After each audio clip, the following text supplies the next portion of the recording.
So thank you all for being here this morning. This is a beautiful day. Somebody was commenting on how not beautiful it was last year. So this is a lovely contrast. And it's great to be able to do this. This is one of the great things about Montgomery County.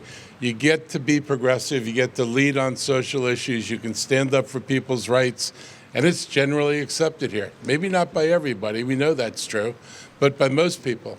And because most people accept it, and it's something that we come to expect, it makes it much harder for people to push back against it. You're not working in a vacuum here. You're working in an environment where most people have a positive view of the kind of work that this council's done, that the state's done, and why we're doing this work. I want to thank Dr. Amina Johnson for being here today, and she's our first LGBTQ plus liaison, and it's an important role we play in this county. I want to thank Rich Madalino for being here. I think he's back over there.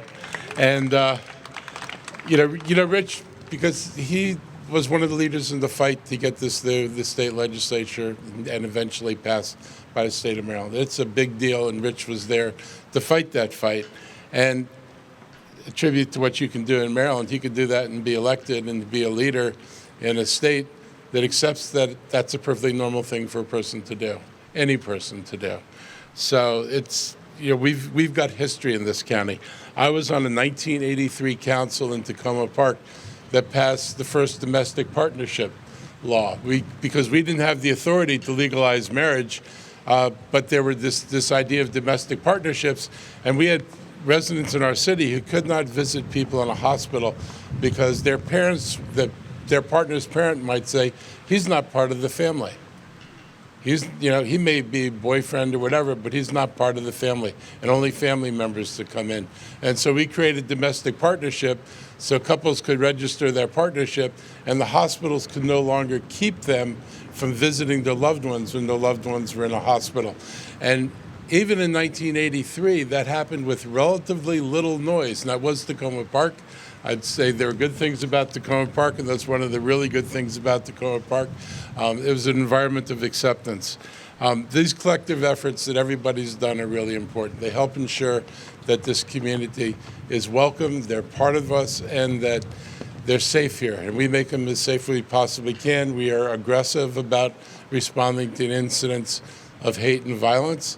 We understand that safety and security don't mean anything if the police aren't going to back that up and be present for that. So that's important to us. We've organized, the Pride Org launch. You've got your Pride initiative where your stores have these little stickers they're putting on to let people know they're welcome to come into the store. Those are little things, but they're little things that matter, and I'm really happy to live in a county where we're able to do this stuff. So today we're going to raise the Pride flag again.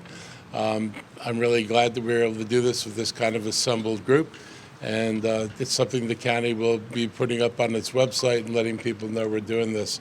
I still get strange emails from people who don't understand why I'm not following some scriptural reference dating back 5,000 years ago. We live in the present.